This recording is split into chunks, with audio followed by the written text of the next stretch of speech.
What's going on, everybody? Eric Lindquist at Stochastic here on the Odd Chopper channel, coming to you with another edition of Lindy's Leans, Likes, and Locks. Hit that like button, subscribe button, notification bell. Goes a long way for me on this video, goes a long way for you. That way you can become a prize whenever great content is going live here at our little neck of the YouTube woods.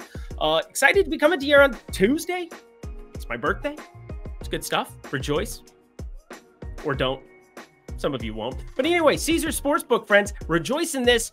This deal is going away at noon, 9 a.m. Pacific time. Yes, noon Eastern time, 9 a.m. Pacific time on September 19th. That being Tuesday, that being the day most of you are listening to this. If you're listening to this on Monday night, congratulations. You still have an opportunity to sign up for Caesar Sportsbook. Get get 250 when you bet $50. That is in the form of 5 $50 bonus bets. I've been talking about this for a long time, but if you've been thinking about signing up, now is your last opportunity. So head to that link below. I'll talk about them a little bit later. It's only if you're 21 and over, and if you have a gambling problem, please call 1-800-GAMBLER. But yay to Royce Lewis. He made me very, very, very, very happy. He made me lots of money.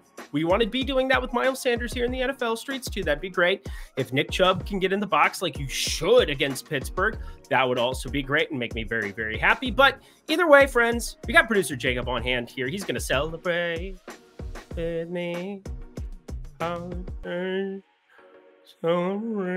It's like the wedding singer version after he gets broken up with. It's Linda. Yo, a bitch. You might have Tourette's. We're looking into it. If you guys haven't seen The Wedding Singer, go see it. It's fantastic. Anyway, that's all I wanted to say. I just wanted to get that out of the way early. Lots of games to talk about. You guys just want the picks, right? No analysis, just the picks. I wish I could do that. My moral compass will not allow it. I must talk you through the things. Entertain you, if you will. That's entertainment.com. All right, producer Jacob, let's get to the picks. Making my way downtown, walking fast, faces passing them homebound.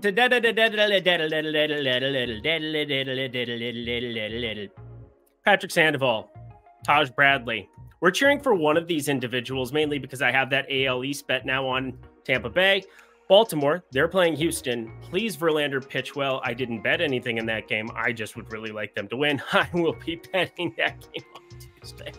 You best believe it. But Patrick Sandoval on the other side, I would call him a disappointment to the Angels over the course of this season. Also, what's the incentive of letting anybody on the Angels go out and pitch a bunch unless you don't like them? I'm serious when I say that too. Like if you don't like them, go ahead and have them go out and pitch infinity pitches. Just eat as many innings as possible. But this is still somebody that they've been invested in, and I very highly doubt gets up to that 100 pitch mark. So just kind of be aware of that. Be kind of weird to me. He's been decent in the hard hit department, 34.7% hard hit percentage, but no strikeouts, 19.3%, no walks, 10.7%. And then Taj Bradley on the other side, he's got the strikeout stuff that kind of comes with everything. 29.4% K rate, but the reason he got sent back to AAA, other than to just like limit his innings and keep him fresh and then ratchet him back there, because Tampa Bay got off to a phenomenal start, definitely have been fading. But Taj Bradley, he's been awesome, even with the 47.2% hard hit percentage and 17.4 degree launch angle and 11% barrel percentage and all the other things that aren't good. But that K rate is so beautiful, friends. Yeah, and this Angels team, they had Shohei Ohtani clean out his locker. That's probably not a good sign of things to come if you're Anaheim Angels fan, because let's be serious, it's not Los Angeles. It is flat out Anaheim. It just is. Shout out the 5 freeway. You're a real one. No, you're not. You're the worst. Anybody who's ever lived there knows this. But anyway, what are we looking at here? Oh yeah, Tampa Bay -1.5 if you have to do something, but like -204. There's +100s. There was actually a +105 a second ago. Hopefully we can get to like +115. If not, why would we bet this? Why would we bet this? Is there anybody on planet Earth, like this Earth of planet date us? You got the Twins, you got the Reds. Is there anybody hotter than Royce mother effing Lewis? No, there is not. Goes yard again. He's also had like 4 grand slams or something stupid this season I saw on the Twins broadcast. At this point in time, it's just becoming a joke. Guys get on base, he goes yard. Well, it was a solo shot today on Monday, but I digress. Same stuff that we're looking at here. Kenta Maeda going for the Twins, going up against Ben Lively. Even right-on-right crime has been something that Royce Lewis has been a fan of. So, like, I'm not even going to break down the pitching here, mainly because we don't have the lines and there's a lot to be breaking down, and it's a very small ballpark, and Ben Lively isn't very good, and then Kenta Maeda is good but still doesn't have the kind of numbers you would expect for a guy with strikeout stuff and only a 1.22 whip, a 4.50 ERA. What are we doing here? He's also got everybody wants to always cite the home road splits. Kenta Maeda has been terrible at home. He's been awesome on the road. I don't know what to make of that. 6.05 ERA at home, 3.31 ERA on the road. But, like, this is Great American Small Park. This is like a disaster ballpark for the road. So, I don't know. As I said, I wasn't even going to break them down, and then I started talking about it. Let's just do the Royce Lewis thing, because Royce Lewis is like a 18-inch gimme at this point in time. I'm talking about golf. Get your head out of the gutter. Royce Lewis home run, friends. Royce Lewis home run, 18 inches. Oh, my God. There's really no way to recover from that other than just talking about baseball. So talk about baseball we shall. We got a pair of southpaws on the mound. Joey Lucchesi going up against Braxton Garrett and the Miami Marlins. And a lot of people were just up in arms. Oh my God, you're talking about Everett Cabrera striking people. I didn't even end up on that prop. The numbers were just so lopsided and not enjoyable, and didn't think there was any point. There's a point here if we find some type of value here from props, but I don't find anything all that appealing. I will say Lucchesi's been awesome. Like, really, really good over the course of the last, he hasn't started that many games so far this season. He's had all of 1, 2, 3, carried the 7 starts this season. 238 batting average against, 1.26 whip. But the main thing, 2.83 ERA with a shiny, sparkling 3-0 record. If you've been backing him, you've probably been on the right side of life. Let's see. Well, actually, no, that's not necessarily true, because 1, 2. So he's won 4 of the 7. There you go. But 3-0 record, he's not been the problem in those losses. Actually, he hasn't been the solution either. He hasn't been there very long. Either way, Braxton Garrett on the other side, this guy has some strikeout stuff. It just has kind of gone by the wayside for the last few starts. 23.7% K rate.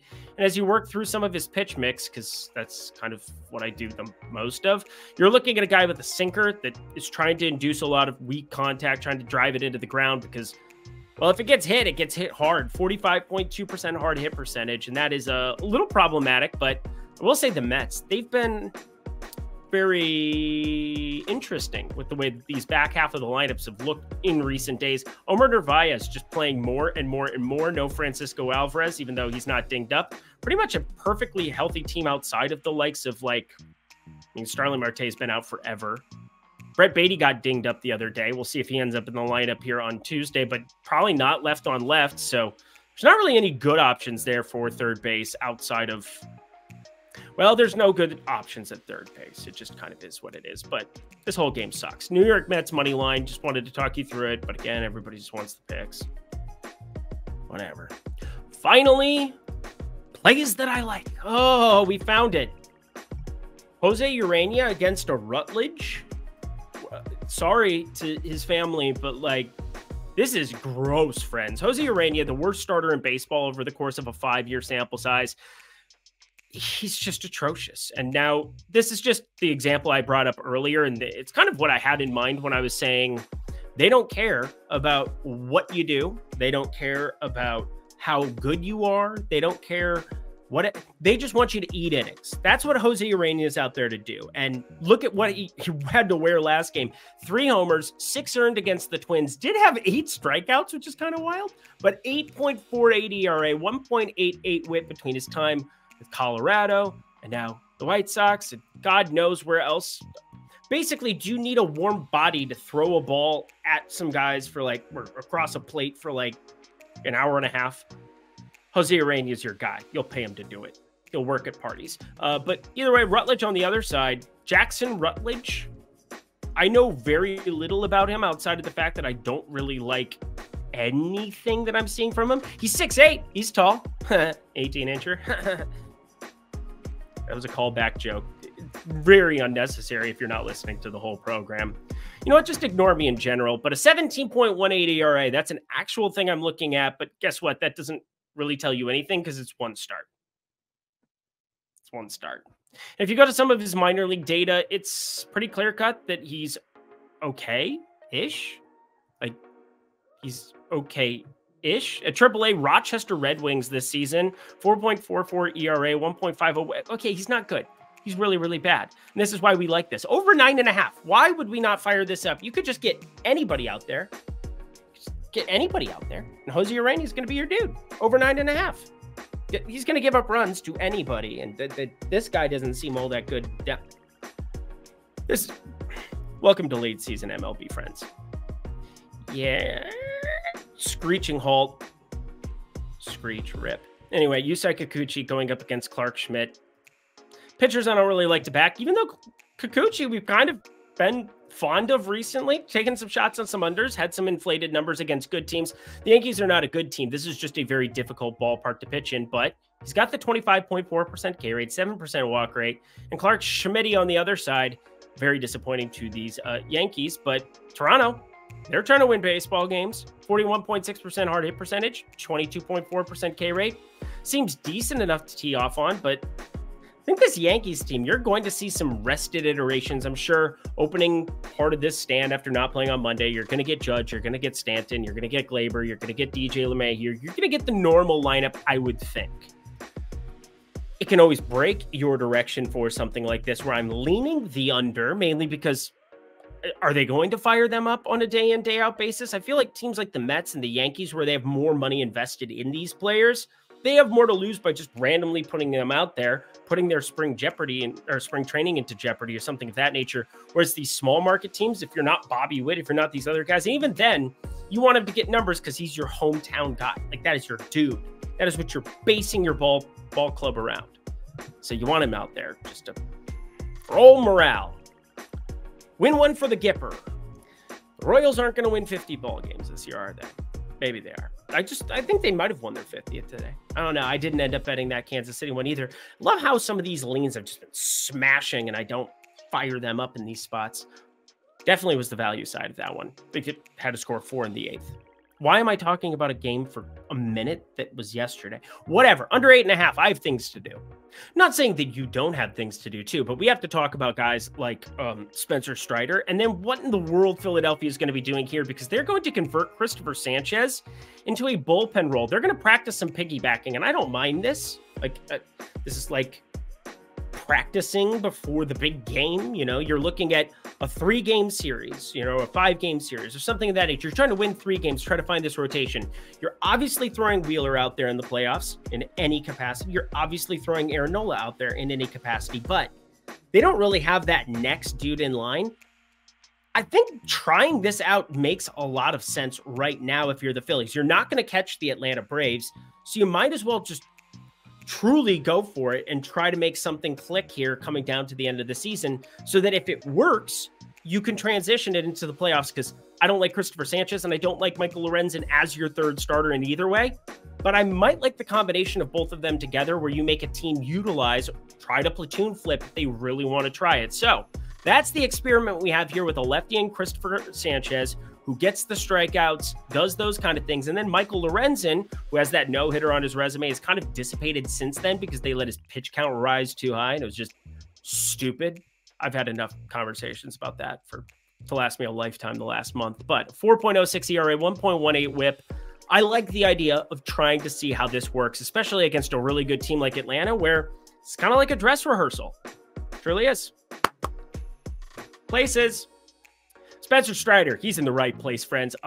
Yeah, this guy, he might have fallen by the wayside of winning a Cy Young, where Blake Snell is now minus 750 to win over at DraftKings Sportsbook. Oh, we'll talk about him later. In fact, kind of eerily similar situation that I'm looking at here, because I project Spencer Strider against these Philadelphia Phillies, who against right-handed pitching, they don't strike out as much as you're hoping, 23%, but they're starting to get healthy themselves, and they have Schwarber leading off. He's always around a 30% K rate guy. They have Brandon Marsh in the lineup today against a righty. So yeah, 30% K rate for Brandon Marsh, batting 8th in the lineup on Monday. You have Bryson Stott there, who doesn't strike out a lot. Alec Boehm doesn't strike out a lot. But outside of those two, everybody in the entire team is 22% or higher. So you take those guys hitting 4th and 5th out, you get at least a good strikeout up. It doesn't matter. Spencer Strider, if he does it in ridiculous fashion. And that's kind of what you saw. 9 strikeouts, 7 innings.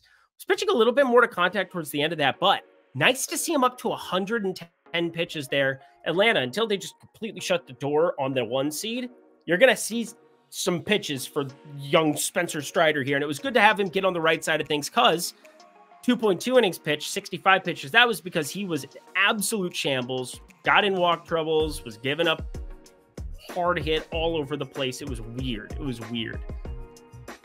But if there was any chance whatsoever that he was going to make it happen, he's going to make it happen here. 10 strikeouts. And yeah, I ended up, I think there's going to be a massive opportunity for us here. I ended up putting him in around 10.2 strikeouts, which sounds nuts for this spot, but we'll see how this lineup ends up coming out. I want you to be leaning up to 10, because again, the line isn't out here. I'm simply just trying to project what I have Spencer Strider for. I know he hasn't been as good, and I need to probably be taking that down a little bit here, but I'm expecting 7.5 or 8.5 to kind of be your line. You want to see where the juice lands on those. Looking at laddering him, haven't laddered a dude since like 1993. That is a really bad way of phrasing that, Eric. 18 inches. Strider up to 10K. Good God. Logan Allen, just humming along like they're in the humming. Logan Allen going up against Alec Marsh in this opening situation they have, and unlike where they're actually trying to make that a thing with Philly, Kansas City's doing it to limit guys' innings. And Alec Marsh is somebody that has shown a proclivity for strikeouts from time to time. They're just coasting their way in. There's some guys that they like in the Kansas City side. I think he's got enough strikeout stuff that you can maybe mold that. You can maybe make that work, start the season over, hit the reset button in 2024. So yeah, Cruz going to come in and open it, just do whatever as a bullpen arm, limit some innings. Then you have Marsh turning it over there. It's a weird spot. And these are the kind of games where you're going to see me betting it less and less and less. Don't force spots like this. That's kind of what I thought about doing in that early window. Obviously, wish I had pulled the trigger on it. Would have had a W early in the morning. But it doesn't matter. Plus 140 here. Friends. Logan Allen's actually pretty good. And I'm not going to lay minus 160 on a team that's completely dead in the water like the Cleveland Guardians. What are they? 7 back? 7 back of the Minnesota Twins? 8 back? There's no chance. Like 99.9999999% chance that the Twins win the AL Central. Cleveland's going nowhere. They ain't going nowhere because they're not bad boys for life. And Logan Allen, 22.6% K rate, 39.2% hard hit percentage. Why, oh why, would I back a Cleveland Guardians lineup? Logan Allen would be the only reason, because I think in the matchup of him versus Kansas City batters, I prefer his side of it. But not at minus 166, but I don't feel like betting Kansas City in a who cares spot. Whatever. It's just a dumb game. Cleveland money line lean. Now, this is not a dumb spot, and I'm a little bit tilted here because Pittsburgh has announced Bailey Falter as the starter already, and yet books don't have a number hanging here, and it's always because of wind. That's always the answer. If you ever have a question of why something isn't posted at Wrigley when it should be, it's because there's a potential for this entire ballpark to play downwind or play into the wind. You know, 180-degree difference. The wind, God or whomever, you know, the lovely person in the sky above. There's 2 paths of this ballpark. You know that by now. You've been watching me long enough. You don't need me to go on about this. Wrigley Field, the most wind-impacted, weather-impacted stadium in baseball. Unless it's like freaking snowing in Colorado, because we've seen that a number of times, and that's always fun. Chicago, lovely this time of year, lovely. It's about to be a disaster in like 2 months. Really enjoy Soldier Field, y'all, you crazy bastards. But I love Chicago. I do find it to be like the best city in America in terms of visiting, in terms of like letting it rip during the fall. Oh, baby. Make the little drive over to Notre Dame. They kind of like football. I don't even like Notre Dame. I had a blast. You would too.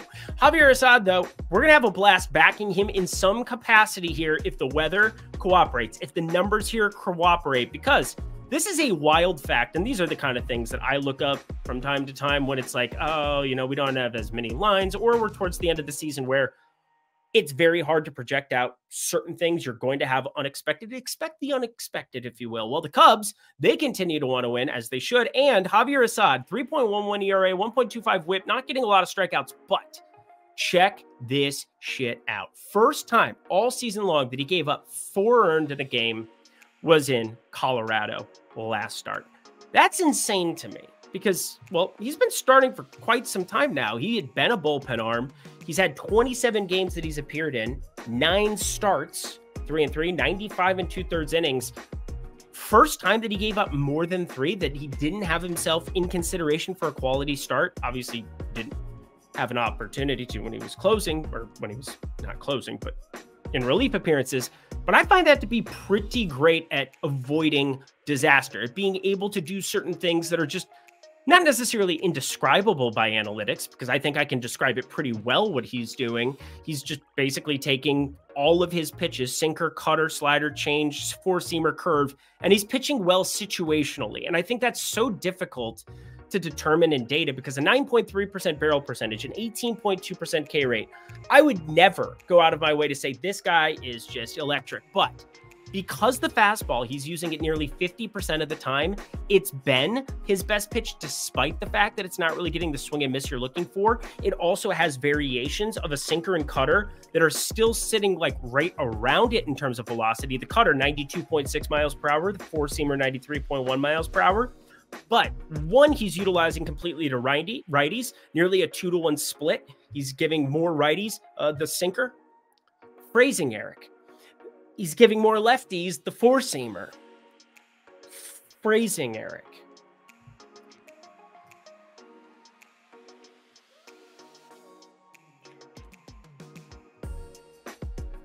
Lean with it, lock with it. I want something here. I'm not sure what it's going to be, but boy, do I have my eyes set on this one. Phrasing.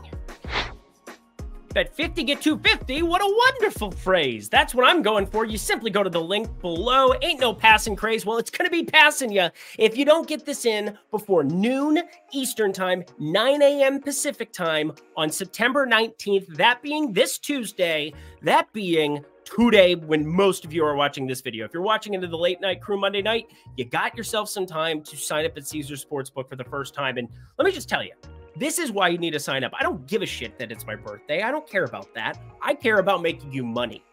I'm going to be working on the birthday because I care about you. I want you to get the money. I want you to get the dubs. And the easiest way I know how to guarantee you that is to set you up with promotions, to get you bonus bets in your account instantly. That way you can take your crazy shots. You can do your single game parlays that you know and love. You can take those opportunities because they're bonuses on top of what I'm trying to preach to you. Individual bets, unit sizing, bankroll management, trying to be as sharp as we possibly can every single day with the decisions we're making. And, well, the best decision you can make for your bankroll in this moment is signing up at Caesars Sportsbook if you haven't. You bet $50, you're going to get yourself 5 $50 bonus bets. That is 6 opportunities to go out on a plus 100 money line and try to double your money. 6 opportunities. You would have to run very, very, very, very poorly not to hit one of those suckers. I'm going to tell you, odds are small. Just flip a coin 6 times. If you don't see both sides of the coin, well, then you're screwed or you won every single one. You lost every one or you won every single one. But that's beside the point. The point is sign up at all the sportsbook. There are multiple down below. I'm sure we'll talk about another one day or one this day. I don't care. If you haven't signed up here, get free stuff. Get these bonus bets. It's a huge opportunity for you. So please check it out. Go to the link below. Do the best thing you can today in this moment. And I remind you, noon Eastern time, 9 a.m. Pacific time, this goes away. It goes away. But I won't go away. I would never leave you, especially in the premium Discord. You can sign up for that below. It's only if you're 21 and over. And if you have a gambling problem, please call 1-800-GAMBLER. Alrighty, y'all. Back to the picks. I'm pissed at this guy, Mr. True Rom. Grab your pom. Can't help it. These worlds are protected by men with guns. Protect walls. I screwed that up. You can't handle the truth. True Rom, truthfully, has not been good at the big league level, was a stud with a decent XFIP at AAA, but then 5.96 ERA, 1.77 whip. So what does he do against Baltimore? Oh, just, shuts him down, 1-0 W, ruins my life, and yeah, Outlook went away. Everybody's saying Baltimore sucks, Baltimore sucks, Baltimore, they're canceled, Baltimore, they are on the no-bet list. They sold it. They won Saturday and Sunday, and then, of course, as soon as I bet on Tampa Bay to win the AL East. Part of that was because, well, you have Baltimore playing Houston for a series, and then you have Tampa Bay in a much better spot. Anyway, sometimes just F logic, just have takes. I don't know. But Drew Rom here in this spot, not all that enthusiastic to go out of my way to back him. I'm not going to try to do any of that crazy stuff I was talking about. I did end up a half unit on Adam Wainwright. That's just admitting that I am a sick person. It got up to plus 156 in my defense. In my defense, they rolled out the best lineup that the Cardinals possibly could. There was no Yelich in the Brewers lineup. I expect him to be back here, so there's that. If he's not, because he is day-to-day, I suppose, it's a interesting thing. They have to make a decision. It sounds like from the managerial perspective, they're saying that they might have to put him on the injured list for 10 days. That's not ideal timing. I'm just going to say it's not ideal timing. It's also not ideal timing to have the back half of your starting lineup, like 4 or 5 guy, to be torn between Colin Rea and Adrian Hauser. Those are not the two options that you're looking for here. So they haven't announced a starter. They haven't announced what's going to happen here with Yelly yet, but we want to be paying very close attention to it because obviously there would be some St. Louis value. But if the books are just waiting to introduce that number until Yelich shows up, until other things happen, there might be value on the Milwaukee side. You see how delicate of a balance it is, especially when you're talking about margins of 2 or 3%. And I'm supposed to have takes, and I'm supposed to be up here telling you, I think this will happen. I think that will happen. But that's not the game. The game is being smart and trusting math over a long period of time.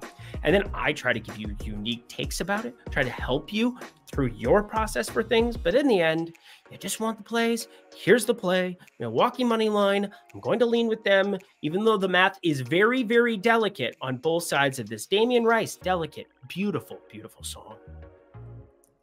Boston. Oh, this Boston lineup against Jordan Montgomery today. I wish I'd been able to react to that one a little bit quicker. The numbers changed drastically. They have Bobby Dahl back in their lives. They have a gross back half of this lineup, but there's one constant in it. We'll talk about him in a second, but Tanner Houck, Nathan Eovaldi. Eovaldi has been fantastic this entire season. Problem is that he doesn't have much of a pitch count here coming off the IL. 3 starts now, only 1 1/3, 2 1/3, 3 1/3. Can we get him up to 4 1/3? Can we get to 5 1/3? Probably not 5 1/3, maybe 4 1/3, something like that. 35 pitches, 47 pitches, 73 pitches. I have him right around 80. I mean, I just grabbed the sheet. Now I just said it. I saw it. 81 pitches. There you are. Good job, Eric. You actually did your job. Just need a beer. Tanner Houck here, friends, though. Tanner Houck, not my favorite back.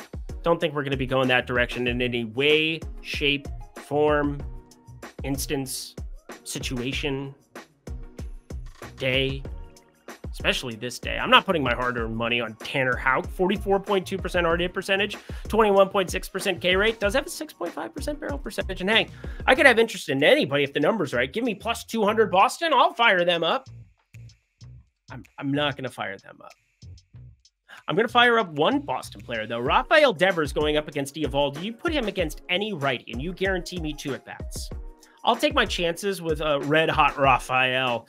Rafael, also, in terms of, like, the Teenage Mutant Ninja Turtles, there's four. Everybody picks Leonardo, right? But then Raphael's like the other dude, the spears. We have Michelangelo with the nunchucks. We have Donatello with the staff. Can we establish that having a wooden stick is stupid?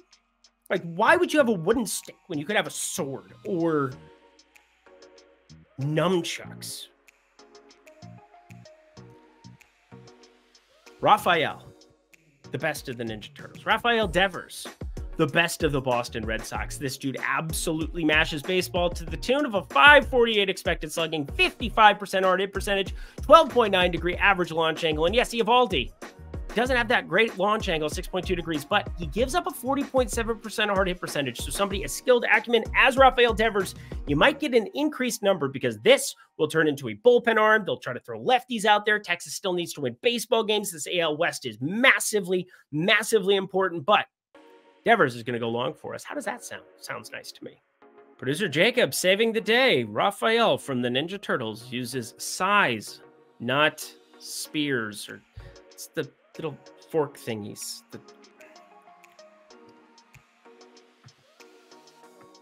It's my birthday. You can't be mean to me for once. Hunter Brown, friends, going to probably be going up against Kyle Gibson. Yeah, I played the birthday card. Get off my lawn, kids. Kyle Gibson, no way. No way, Jose. We are absolutely jamming against him outside of his home ballpark here. Now, Baltimore is going to roll out the A-team. They're just going to. They need to. These are the things that they're going to do. They're going to have the best possible lineup, and I always like the complexion that they have with the lefties going up against righty. But Crawford boxes, would be nice to be able to pull the ball, wouldn't it? Wouldn't it be nice to pull the ball? Well, Houston, I have to be back in their lineup at minus 122 here. They also are trying to win baseball games. This is the premier event of the next 3 days for me. This Baltimore-Houston matchup is so insanely important, not just because I'm on Tampa Bay AL East now. It's so frustrating. But Baltimore, they've been an insanely good road team. They have been our most profitable road team by leaps and bounds this season. Better record on the road than at home. Again, insane year for the Baltimore Orioles. Clinched the playoff spot. That has to be some sort of relief for them, but they're still in that battle for the AL East. So just saying, this is going to be a wild one.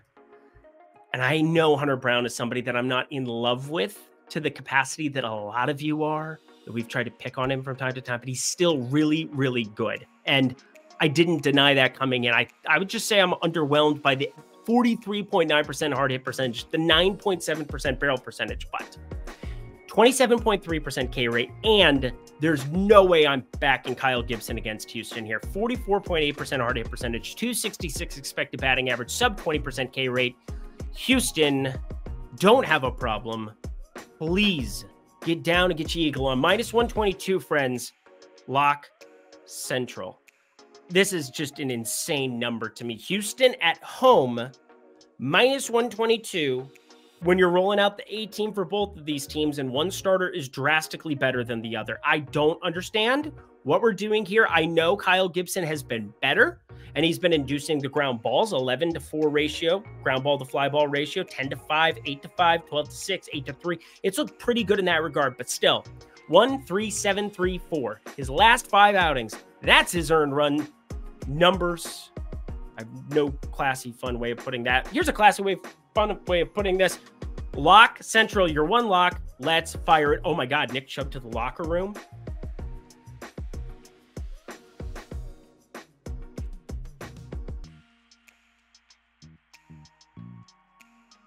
I hate today.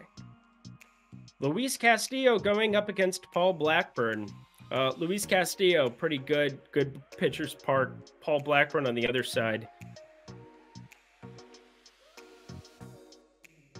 Is it Jerome Ford's season?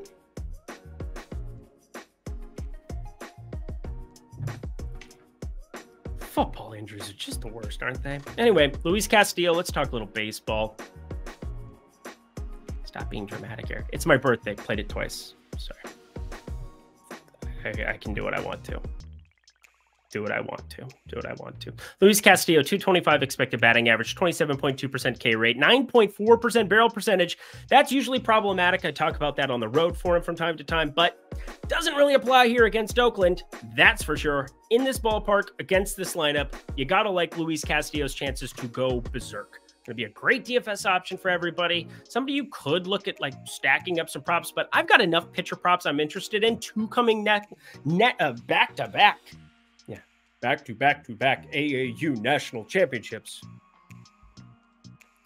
Fred McGriff. Oh, those were good days. Those were great commercials. Producer Jacob has no clue he's a child. No clue. No idea. Do you know? Get on here. Get on screen if you know. Do you know? Tom Amansky. No, I don't know. Good talk. Glad we had it. Back to Paul Blackburn, friends. Overall, this season, decent stuff. 32.6% hard hit percentage, 5.6% barrel percentage. Am I a dunce cap and try to back him against Houston? And Oakland, if they had won 3 games in a row against Houston, the world would probably be over. So probably a good thing it didn't happen in the long run, but is what it is. Just sorry for leaning on math. Anyway, going to lean on math again here because there's no way I'm doing anything outside of unders because I do like Paul Blackburn's pitching profile. We're going to try to back him again here. And then Luis Castillo, good stuff. 7.5, 7.5. Seems really low, but 7.5. Really, really good. 7.5. 7.5, under. 7.5. I like it. Fascinating little spot here. San Francisco Giants, Arizona Diamondbacks. And you know by now, Zach Allen is my absolute guy. If you made me pick one guy, it wasn't on the Minnesota Twins. It was my favorite player in baseball. It's probably Yordan Alvarez? Yeah, probably Yordan Alvarez. But we'll say favorite pitcher. No, that's probably Shohei Ohtani. Well, he's not a pitcher anymore. It's Zach Allen. There you go.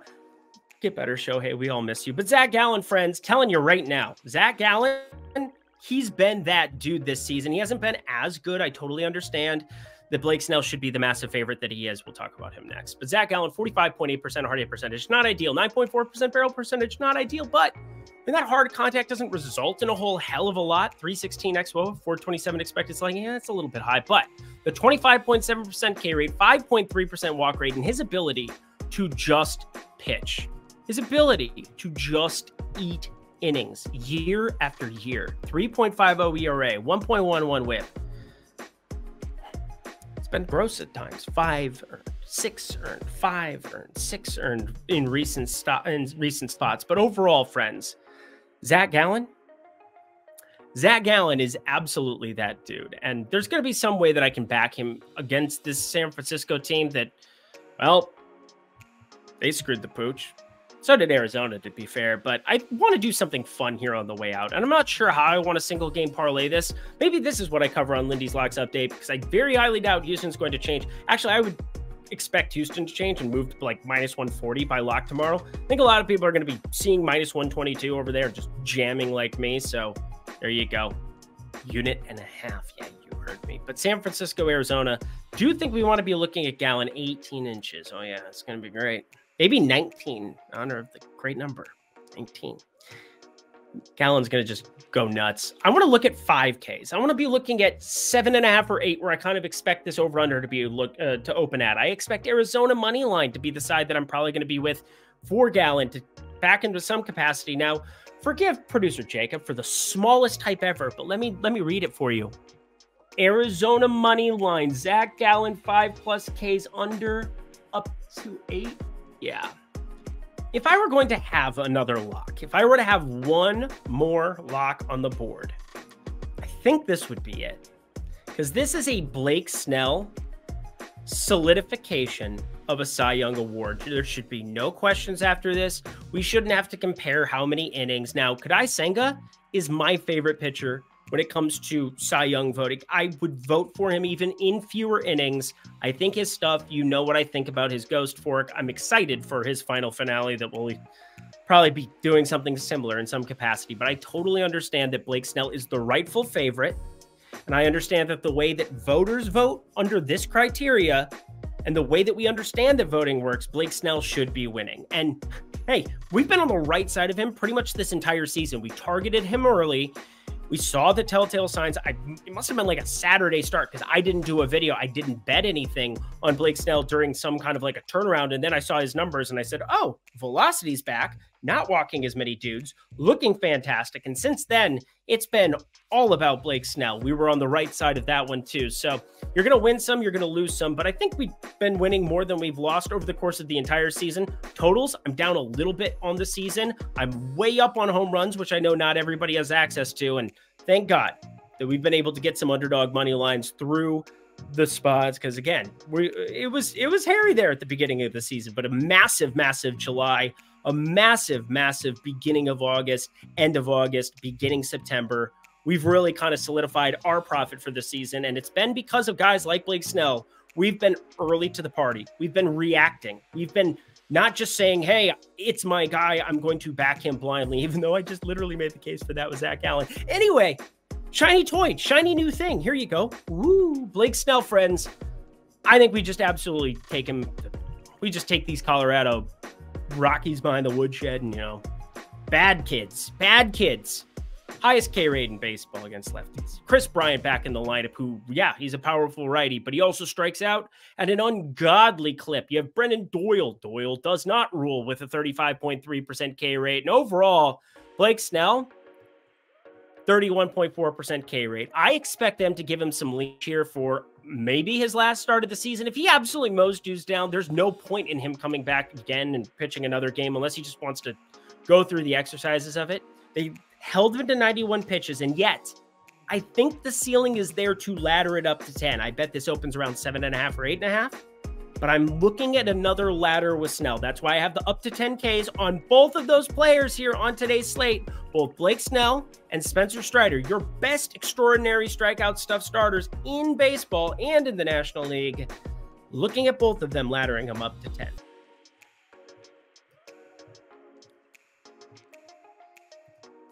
And the last game of the night, weird. No starters announced from either baseball team.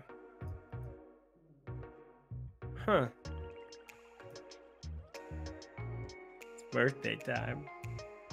Los Angeles Dodgers -1.5. Goodbye.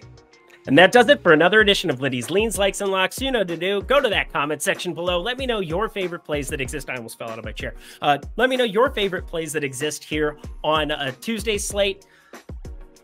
Hopefully Nick Chubb can come back strong from this one. Oh my God, it was horrific stuff.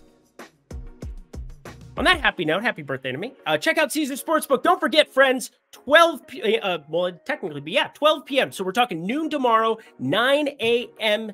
Well, I don't want to say tomorrow. I'm going to say Tuesday, September 19th, noon Eastern, 9 a.m. Pacific. This deal goes away. So take advantage of it now here. Bet $50, get $250 in 5 $50 bonus bets over at Caesars Sportsbook at the link below. Only if you're 21 and over, and if you have a gambling problem, please call 1-800-GAMBLER. Thank you to producer Jacob. Really appreciate him. Per usual, I'm going to get myself the heck up out of here. Until next time, friends, I'm Eric Lindquist. Best of luck in the MLB streets on Tuesday.